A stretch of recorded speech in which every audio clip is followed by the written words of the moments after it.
You're listening to the Belly Dance Geek Clubhouse at bellydancegeek.com. Welcome, everybody. This is Nadira Jamal, and welcome to episode 46 of the Belly Dance Geek Clubhouse. This episode is being sponsored by Treasure Marshall, who is the creator of Treasure's Skirtwork for Fusion Belly Dance, a great DVD. And you should be sure to check out her new free class, which is called Smooth Costume Quick Changes at the Belly Dance Business Academy at bellydancebusinessacademy.teachable.com/P, that's P as in Paul, the letter, /tips-from-treasure. And if you're having trouble writing that down, don't worry, there's a link directly from the episode page. The Clubhouse is a place where dancers can get together and geek out on all of those things that are hard to get in classes and on DVDs. If you want help with the what, so things like moves and combos and choreographies, it's really easy to find resources. But if you want help with the why and the how, things like musicality, composition, culture, business, all of that can be trickier to find. So every month I interview a different guest expert on a different geeky topic, and we always have time for question and answer so you can geek out too. So if you think that knowledge and creativity go together like chocolate and peanut butter, you are in the right place. My guest tonight is Elizabeth Joy. She hails from Providence, Rhode Island, not too far from where I am right now, about an hour away, and she's been studying belly dance since 2007. Her format, Improv Roulette, is a multidisciplinary collaborative performance experiment which was founded by Elizabeth in 2012. Since then, it's grown from 6 participants to a national community with 4 official chapters across the United States. Improv Roulette aims to nurture community, collaboration, and creative spontaneity between performance artists across all genres, styles, and skill levels. You can check it out at improvroulette.com. So welcome, Elizabeth. Thank you for having me. I'm so excited to have you. So today, Elizabeth is going to talk about the Improv Roulette concept, and more specifically, how dancers can benefit from spontaneous creation and collaboration. So to get us started, Elizabeth, can you tell us about how you got started in belly dance? Like, what's your dancer origin story? Sure. Okay. So my beginning introduction to it is due to the fact that my mother's Lebanese. So I grew up with the music and the food. She did study belly dance a little bit in the 70s, but she didn't really perform. It was more just for personal study. And she used to teach basic moves when I was a kid, and we'd kind of dance around the kitchen table. So I always wanted to take a class, but I never formally began my study in 2007. And I just kind of Googled classes in my area in Providence. And I just moved to the Providence area and found a class and was really hooked. I've always appreciated the music. And additionally, my father's a jazz musician and a music instructor. So I've always appreciated music. And I loved being a part of this dance, and I loved studying it, and I've been studying it ever since. I primarily study with Rilette in Massachusetts, but I take workshops. She was my classmate way back when, and she is awesome. So if anybody's ever passing through like the greater Boston area, check her out. Absolutely check her out. Bet I cut you off. No. I try to take workshops whenever I can, and I'm happy to study with anyone. Awesome. And can you tell us the story behind Improv Roulette? How did you come up with this and get it started? Sure. So the germ of the idea began in 2012, and at the time I was dating a poi spinner and a Middle Eastern drummer, and we would often just collaborate together casually, just improv together and play around. And on occasion, we would perform together. But for the most part, we were just, in the living room playing around. And it was so fun. It was such a process of discovery. We would learn things about each other. It was such a great communication between the two of us.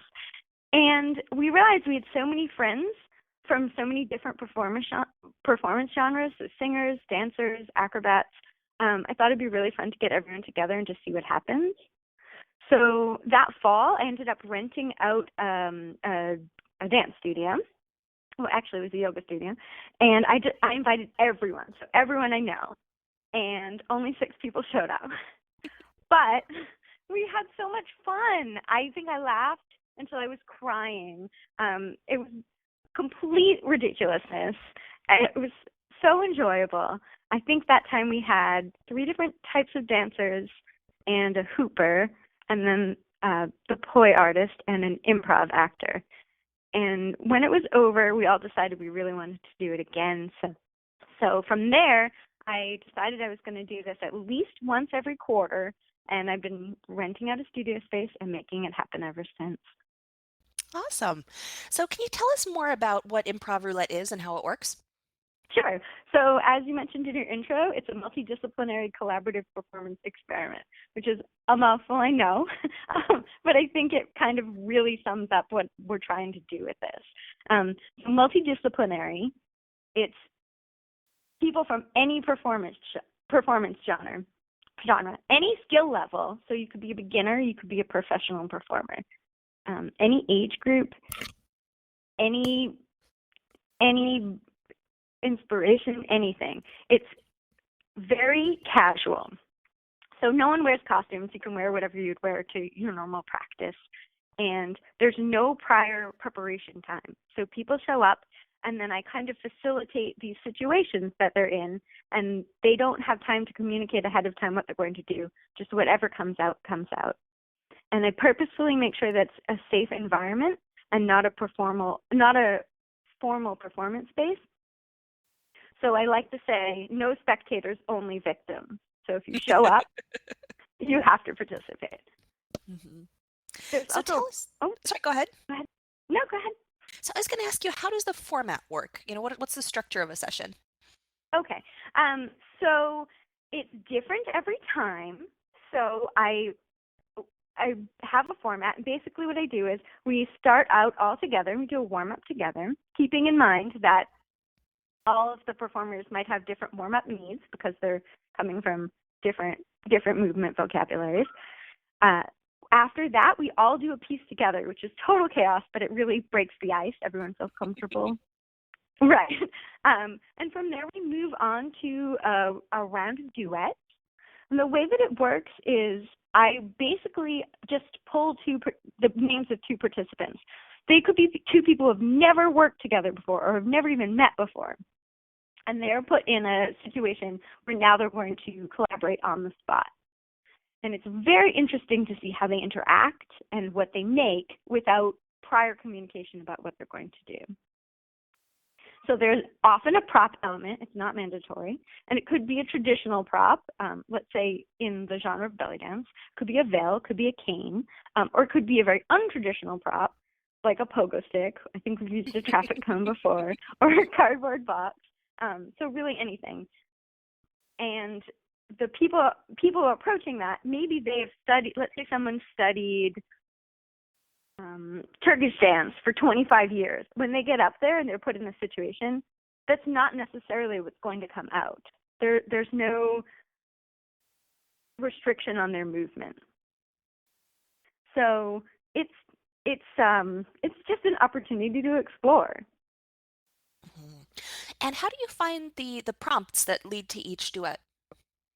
So they're situational prompts. So they could be a character or a texture, like crispy, or a focus on a body part, like eyebrows or fingertips, or a location or a color. It doesn't matter. They're really very broad, or even a phrase. So some of them would be, situational, like some of them are silly, like running from zombies.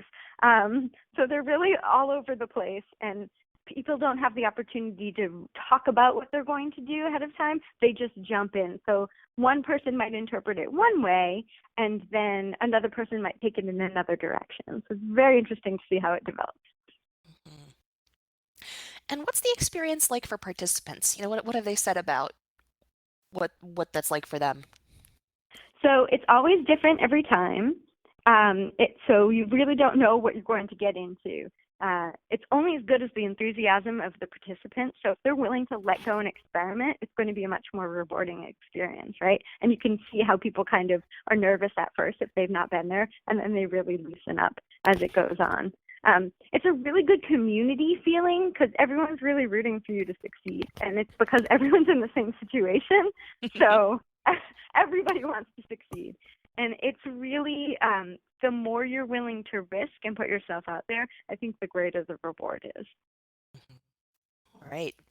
Well, let's move on a little bit and, let's talk about some of the concepts that Sure. went into this idea. And, one of the big things that came up while you and I were talking, just over email about what we might like to cover is the idea of play. Yes. So can you tell me, how do you see the role of play in the creative process? Oh, I think it's vital. I think that if we give ourselves the opportunity to play and experiment and to create for the sake of creating, we're not overthinking what we're doing. I don't know about you, but I'm an overthinker. I get too much in my brain, and I try to anticipate the end result. And in doing this exercise or in playing, you can get out of your brain and more into your body. It's more reactive because you have to react to the situation that you're put in. You don't have an opportunity to prepare. And because of that, there's not so much pressure to perform. You're not putting a finished piece on the stage. You're just seeing what happens. And I think in that way, you're tapping into other creative spaces. So a few years ago, I took a workshop with Sarah Beyer, who's a choreographer out of California. And I was actually taking a choreography class with her, but she said this really great quote, and I'm just going to paraphrase it. But she's talking about how when people sit down to choreograph or stand up to choreograph, they don't play enough before, and then they don't edit enough after, which I thought was a really interesting thing to say. They just try to create the choreography from start to finish without editing and rearranging. And I thought that was so interesting, and I really focused more on the first part. If we don't give ourselves the opportunity to experiment, if we're thinking too much about what our end goal is, we're missing out on the opportunity for so many interesting other things. And, what are some of the, things that we lose by allowing overthinking to creep into our dance? I think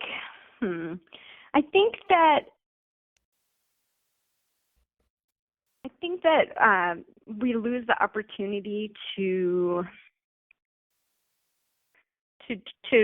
discover something new, to discover new vocabulary. And if we take the opportunity to take a risk and try something new and play, we maybe have renewed inspirations or fresh perspectives.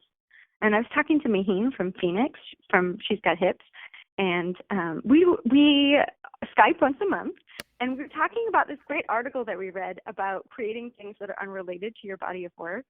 So if you're a painter, if you take the opportunity to set aside some time to just write something, or if you are a writer and you take the opportunity to maybe learn how to play music, it gives you the opportunity to look at your environment differently. So maybe the way you interpret a subject in a painting would be different when you describe it in words.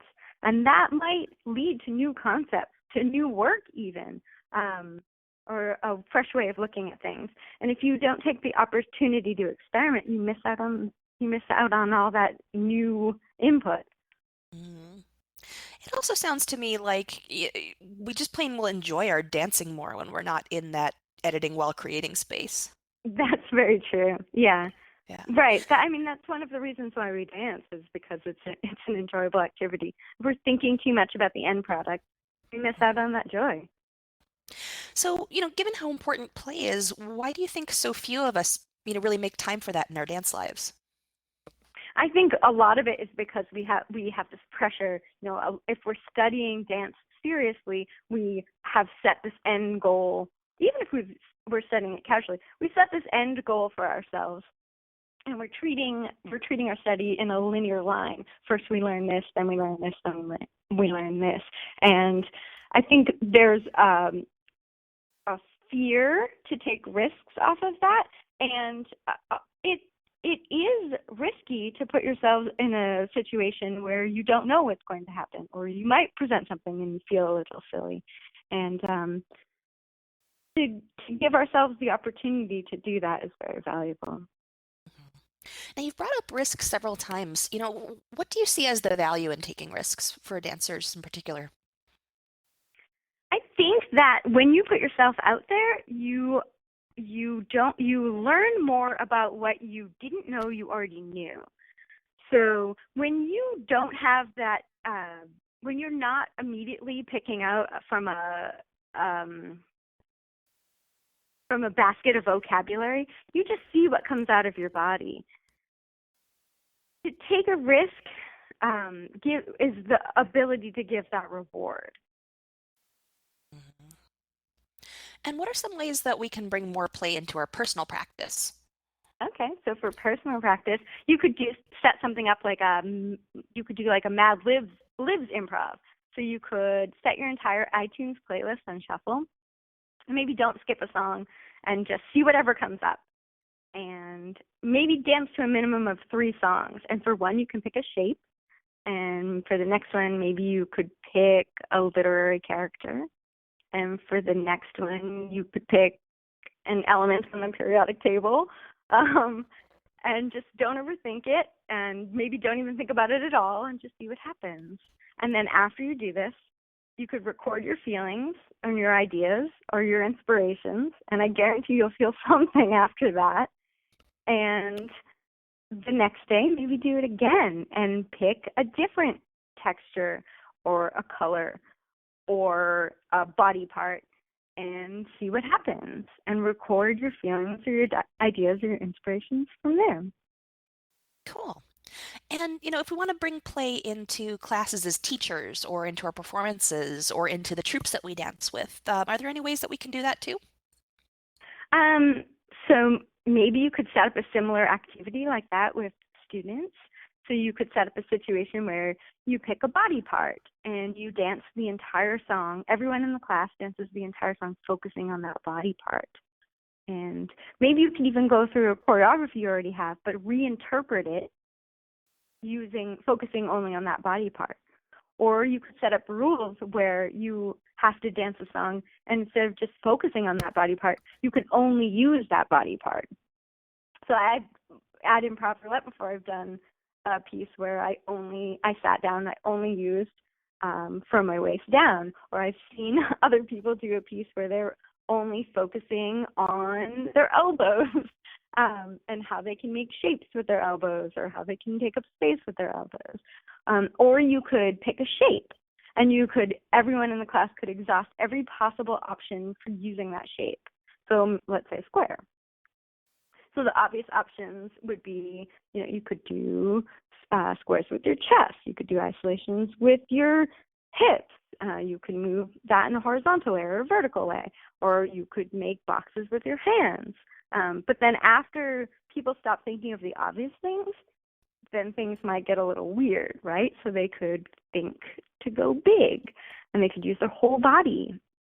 And they could travel across the whole room trying to make squares and use the floor to make the squares.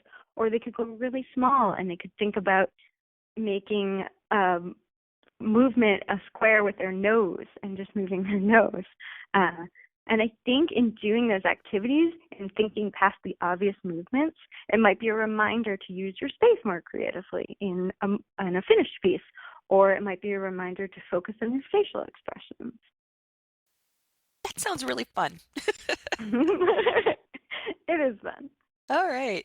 Now, it feels like one of the, kind of, I don't want to say objection because that's not the right word, but one of like the fears that people might have about incorporating play into their dance is that, so often we're so afraid of doing it wrong, especially because we do feel a responsibility to, unless specifically you're in fusion, we feel a responsibility to have a certain level of cultural accurateness in what we're doing.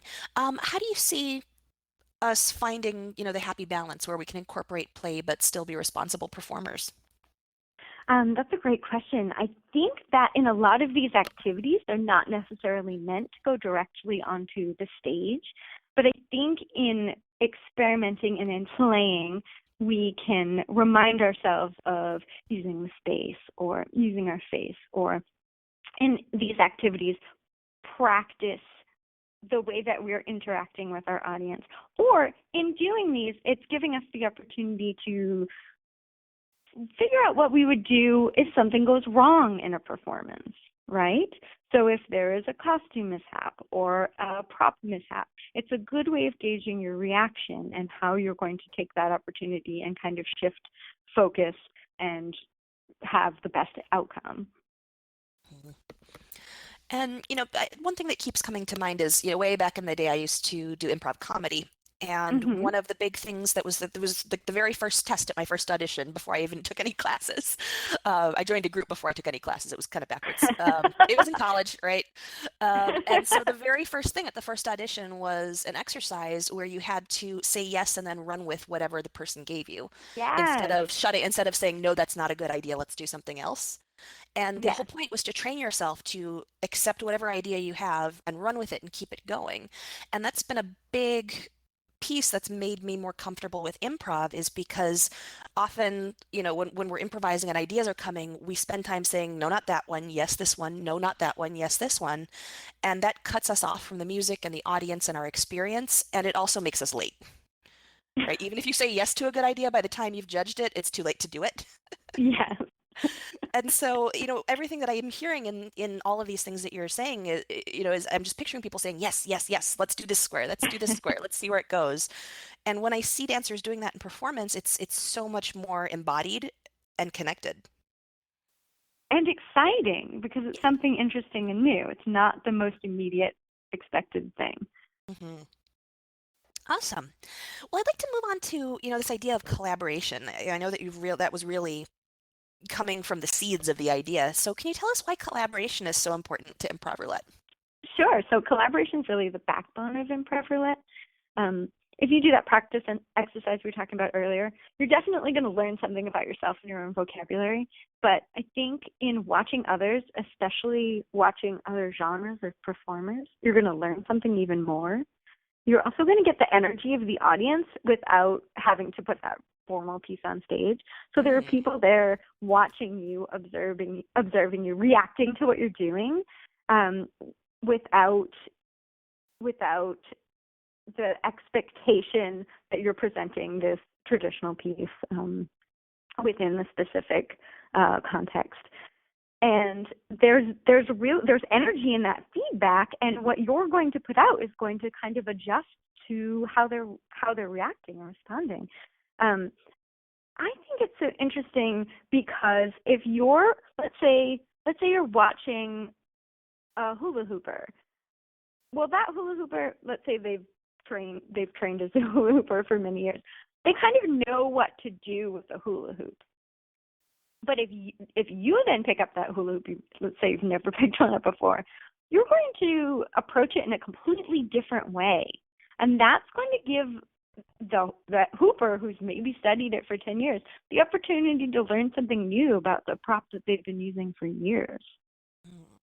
I also think this idea of collaboration is a really interesting way to boost communication between two performers that have never met before or who have never talked before. So let's say they pull some sort of prompt and it is, gosh, I don't know, the prompt is tightrope. Then the way that they interpret that without talking about it first, it can be so interesting. I saw three women do it once at Improv Roulette years ago, and the way that they interpreted it was not in a pantomime way, and it wasn't literal, but they did their entire piece on one plane, and they never moved off of that plane. It was so cool. That sounds cool. Yeah, it really was exciting. Nice. Now, one thing that you mentioned before that I want to kind of pick up on is, you mentioned practicing and not practicing, but experiencing, engaging with the audience's energy and adapting to what they need and how they're responding. And I feel like that's such an important skill when you are in that formal performance setting. Sometimes people get nervous and close the audience out or get stuck in the, I call it the Labrador puppy. Because one of my dance friends used to describe it like that. I'm like a Labrador puppy. I just have to pant all over everybody. And so, and often that's a way of pushing people away, even though it seems really friendly. And so it feels like that would be such a great way to cultivate that, besides the fact that it just sounds really fun and satisfying. I hate to keep taking it back to the, what's the word I want? man, I can't find the right word. Like the what's in it for me kind of Yeah, thing, yeah. well, this is the instrumental thing, right? Well, this is going to be better, make me a better performer because it sounds like a lot of the benefit is just in doing it and enjoying it anyway. But like, if anybody's just like not too sure about this concept, I'm just like saying, wow, that would make you a better dancer because that would make you a better dancer because. Right. And I think if you only have an opportunity to dance with live bands once in a while, well, this is setting up a situation where you don't know what's going to happen. So it's similar to maybe a live music situation, Mm-hmm. or if there's, like we were talking about before, if there's maybe you get to a venue and the layout's not what you expected. Well, if you have a prior experience of practicing adapting to the situation, it's going to make you a little bit more adaptable in that moment. Or any number of reasons why it's good to practice reacting and relying on what you already know, but tapping into the resources that you weren't sure you had, and falling back on your experience. Mhm. All right. Now, you've touched on this a little bit already, but is there anything else that you'd like to talk about what we have to gain by collaborating with artists from other genres in particular?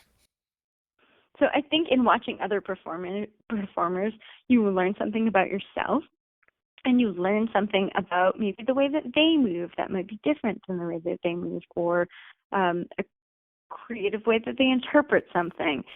I think it gives you the opportunity to see things that you would see in one context in a completely different light.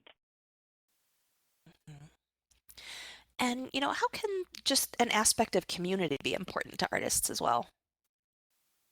That's a good question. I think that in building a creative community, you're able to inspire each other, and you're aware of what other people are making. So it really opens up new opportunities. For example, I think sometimes the belly dance community is it's a little bit hard for us to reach out audiences outside of the community. And I think if we reach out and communicate to other creative voices, it will bring other people in, and we can really learn from each other. It's also an opportunity to get to know someone and maybe collaborate in the future. So if you are introduced to a singer, maybe there's an opportunity to collaborate in the future, or a drummer. This is an opportunity to work together and go out and make something new. Cool. That has me thinking a little bit about, when I was in college for PE credit, I took a choreography class with a pretty famous Oh, modern dance choreographer. And she was always a little bit, I don't want to say bitter, that's not the right word. She was always miffed oh, that they didn't actually do it as a proper class with credit. She was like, I can make them write papers and watch videos and create work. It's going to be great. And they would only give her a PE class. But it was great oh. for me because I could show up, 3 times a week and just do my thing. And that alone has probably had a bigger influence on my dance than anything else. And it's Ah, not that I ever got very good at modern dance or ever really incorporate any moves that I learned in that, but her way of thinking about movement and composition really spoke to me, and it just colored how I see all the belly dance stuff. And it seems like you don't have to be in college in a formal class to get that. You can get that right, by interacting with other people who just have different right. ways of talking about this stuff.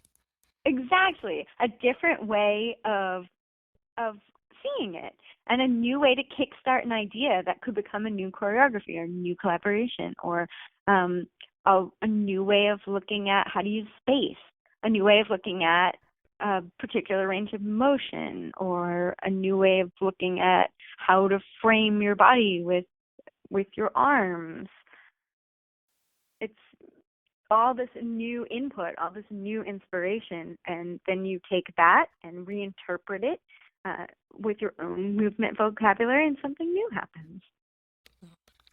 And if somebody wants to, join a creative community or create one or nurture one, how can they do that? Okay, I think number one, you have to not be afraid to take creative risks. I think you have to make sure that you put yourself in the same position that you're asking others to be in. So make sure that you're also participating. And I think show up. So show up to other performance genres. Introduce yourself. Show up to other dance classes that are in a different genre. Go to a modern dance class. Go to a tap dance class. Go to a ukulele class. I think showing up and putting yourself out there are probably the two biggest things. Cool. Now, you recently made a really big decision about your path in the dance world. Would you like to tell us about that? Sure. So I've decided to take a step back from performing. So I've been studying belly dance for about 10 years, pretty much consistently. I took a little break at one point, but pretty consistently. And I decided about a year ago to take a slight step back. And then this year I really decided I think I want to stop performing for a little while. At the time, about a year ago, I was co-producing a show, and I had about 5 rehearsals a week. And I was in a troupe at the time, and it was too much for me. And also, working full time, and I felt like I was pulling myself in too many directions, and I wanted to do the best I could possibly do at all of them. And so I took a little bit of a step back then, and now I really want to focus on learning. So I'm still studying, I'm still taking classes, I'm still going to see shows, still taking workshops when I can. But the more I learned, the more I knew how much I didn't know, and I felt like maybe I should just focus on study instead of performing. And it seems to me like the belly dance community sometimes forgets that performing for an audience isn't the only facet to belly dance. Do you agree? And if so, why do you think we have that perspective? Oh, I definitely agree. I think that when you're a new dancer, it's a goal to work towards, your first student troupe performance or your first solo. And it's good to have goals. It's good to set goals. But I think that from then, people start to set these goals in this timeline of, oh, well, if I get to this point, student showcase. If I get to this point, show on a stage. Oh, if I get to this point, they're treating it as benchmarks for validation, which is good. That's fair. But I think that there's value in the learning, and that your end goal can be to learn. There's pressure to make your performance to put your best work out in the performance, and it's okay to make your goal be learning.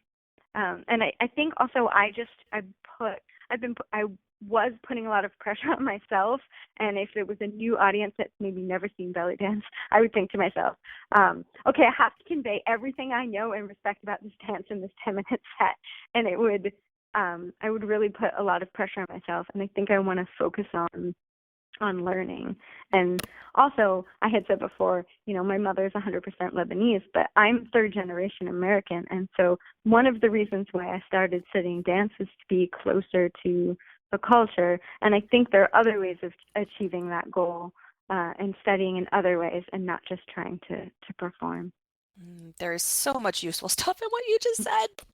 And it actually had me thinking about your mom because, if you step over to the Middle East and for most of the history of belly dance, most of the people who do it were not performers. And so we're all, all of us Yes. here are in the lineage of the professional performers who have presented this dance to audiences, but most of the people for most of time are people like your mom who have been doing it because it's fun.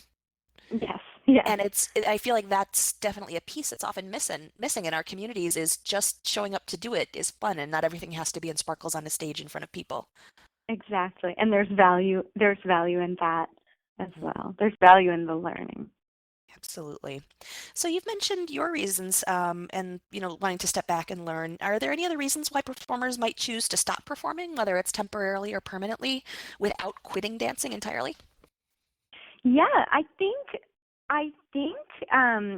people, your focus could shift. The amount of time that you could allot to it could shift, and that's another thing. I mean, my um, we're planning a wedding. We're trying to sell a house, so there's a lot of personal things that are taking up some of my time, and so my relationship with my study is changing and evolving. I'm not able to allot as much time to it as I had previously, and so I think that that's a reason to kind of take a step back from performing. So life changes, time commitments, and your reason for studying could change as well, or your reason for being a part of this dance could change as well. And, what are some of the other ways that dancers can participate in belly dance and in the dance community other than dancing for an audience? Sure, I think you can still be very much a part of the community without performing. So you can still go to see shows and still go to the student showcases, still go out to restaurants and listen to the live musicians and see the dancers, still actively take classes. I still participate on a lot of forums online, read, and also participate in the conversation. And I think not performing, but getting up and dancing with a group of your friends is a great way to feel like you're still part of this community. I have to tell you that I've met some of the most remarkable women and men because of belly dance, and I'm still actively in touch with them, and I wouldn't trade that for anything. Hmm. And how can the rest of the dance community, support that and make sure that there's room for that? I think I think a good way is for students and for everyone to stop stop measuring growth by the shows and performances, and instead measure their growth by other milestones, like maybe you really nailed that isolation that you were working on, or maybe you watch a video of yourself practicing compared to a video several years before. We don't have to measure growth just by the caliber of our performances. We can measure it in other ways, I think. And I think to take a step back and remind yourself why you're dancing. So maybe you're dancing as a way of self-expression, or to feel beautiful, or to meet new people. Maybe you're doing it for exercise. Maybe you're doing it to learn about a culture, to learn something about yourself. These are all valid reasons to be dancing. And so it doesn't necessarily have to be about that performance. Mhm.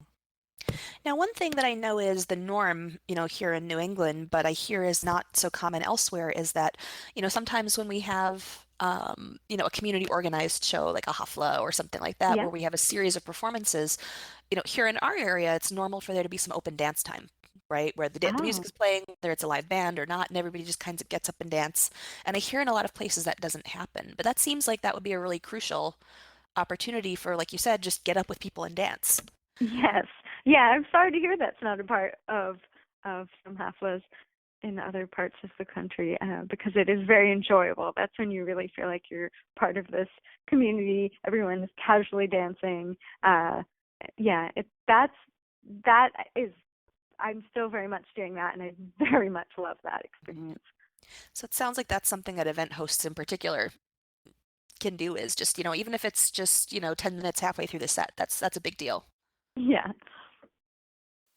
Cool.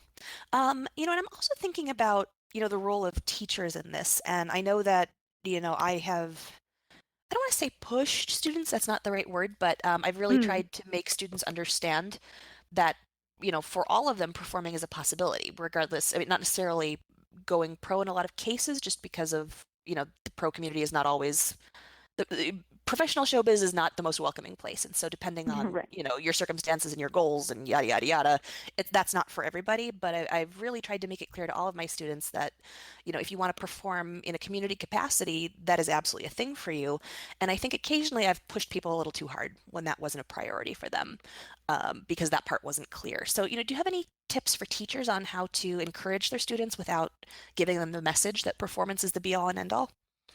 Well, I actually think a push is pretty valuable, because I know for myself, when I first started performing, there's no way I wouldn't have done it without a firm push. And I'm grateful for that push. I'm grateful for that encouragement. But yeah, I think if teachers remind themselves that that's not always people's end goals, and I will say that there have been some people that I've studied with who have been studying belly dance way longer than I have, and they've never intended on performing, and they never have performed. They're really just there to exercise, to be in this community of like-minded people, to learn. And I think if teachers check in and kind of evaluate what the goals are of their students, I think that will help. Mm-hmm. Awesome. Well, is there anything that I didn't ask you about that you'd like to talk about today? I just want to reiterate the fact that there really is power in taking risks. You'll learn that you know more than you'll learn that you know more than you think you do, and you'll definitely discover something about yourself and the other people that you're taking risks with. And if anyone wants to contact me, they can definitely contact me at improvrulette@gmail.com. I'm happy to answer any questions if anyone has any questions. Awesome. And if there's one thing that people take away from this call, what would you want that to be? Get out there and meet new people. Put yourself out there and try something new. Awesome. And if people are interested in starting their own Improv Roulette community, is contacting you the right place to start, or should they check out your website? Sure. So they can check out Improv Roulette, improvrulette.com, or you can email me at improvrulette@gmail.com, or you can go to Facebook, and it's facebook.com/improvr. Awesome. All right. So I'd like to open this up for questions and answers. So if you are on the phone or on Skype, you can press star to unmute yourself. Or if you're listening on the webcast, you can type in your questions in the little chat box on the right. And to view that, you have to click on the button that looks like a little rectangular speech bubble with 3 dots in it. Would anybody like to start? Me. Awesome. Go for it. I have been interested in this ever since I first heard about it, which I think was through Maheen. I'm not real sure where I first, but I just thought this was so exciting. It sounded like so much fun. And I've approached dancers in my community, and they're horrified. I'm sure, very frightened. And I only have one dancer agree.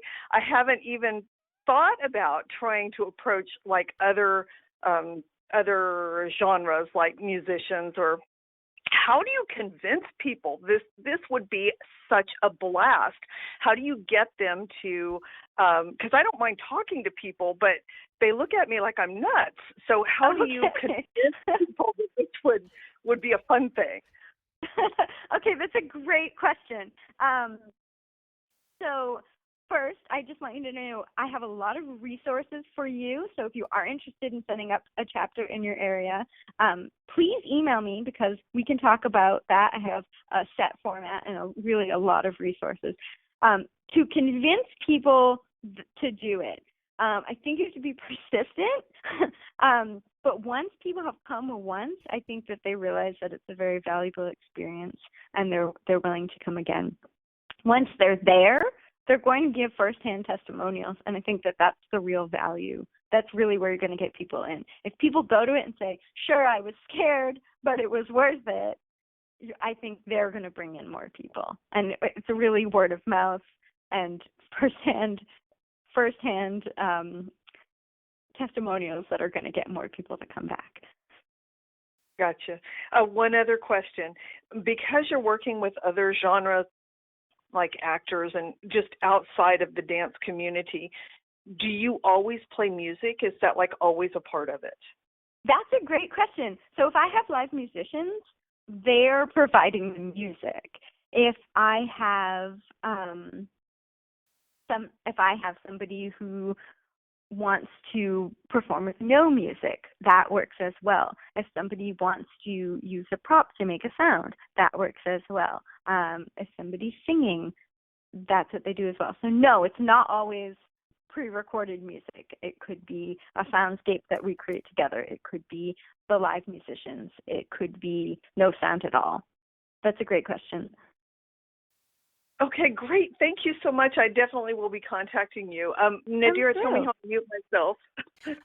You can press star again, or if it doesn't work, I can mute you myself. Okay. Thank you. My pleasure. Good questions, Treasure. So if anyone is in New England, there is an Improv Roulette coming up soon. So perhaps you can join us. Awesome. Do you have the dates yet? Yep. So it's going to be March 4th.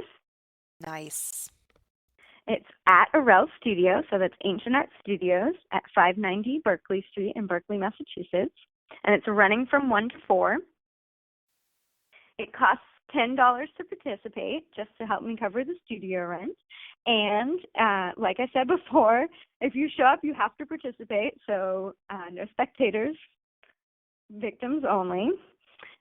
And I would be so honored to have you if you were nearby. All right. So I think in that case, I'm going to make it last call for questions. Would anybody else want to ask a question or mention their favorite thing that they learned or the thing that they're most excited to try?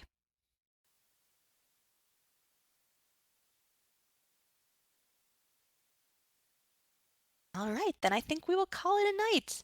So thank you so much, Elizabeth. Thank you so much. Thank you for having me. Awesome. And I'd also like to thank our sponsor, who we just heard from a few seconds ago, Treasure Marshall. Once again, she's the creator of Treasure Skirt Work for Fusion Belly Dance, a really great belly dance video on Fusion skirt work. I know because I saw it. And she's got a new free class at the Belly Dance Business Academy called Smooth Costume Quick Changes, which you can get at bellydancebusinessacademy.com, bellydancebusinessacademy.teachable.com/P as in Paul /tips-from-treasure. And that is totally free, but if you still need some convincing, you can also check out her appearance on the Belly Dance Geek Clubhouse from a couple years ago when she talked about some different aspects of costuming. So you don't need to pre-screen her, just go get the free course. But if you feel like it, go ahead and check out her episode. And to let you know what's going on in the belly dance geek world, I am thrilled to be telling everybody that I'm going to be teaching at the Austin Belly Dance Convention this year. That's coming up in June. And if you'd like to study with me and a bunch of really fantastic other teachers, that's at theabdc.com. And thank you everybody for coming. This is the end of our call, but that doesn't mean that the conversation has to end. We'll be sending out an email shortly, which will have a link to a private Facebook group for the Clubhouse. So if you want to talk more about what we've learned, or maybe ask Elizabeth some more questions, or discuss it amongst yourself, we'll have the opportunity to do that. And also that email will include a link to our feedback survey. This is a place where you can suggest topics or speakers or any way that I can improve the Clubhouse. I'll also send out a link to the call recording, so if you want to listen again, you can do that, as well as a link to the Improv Roulette site so you can find that more easily. Our next call is coming up in February, but I don't have absolute confirmation on the topic yet. I have my guest, but not the topic, so I'm going to wait to tell you about that for a little bit. So keep an eye on your inbox, and we'll have that to you shortly. And the last thing that I want to say is that this is the come on in kind of Clubhouse, not the no boys allowed kind. So if you know anybody who would enjoy these, you can invite them to join us at bellydancegeek.com/clubhouse. And until next time, happy dancing. Good night, everybody. Thanks for listening. For more geektacular resources, visit bellydancegeek.com.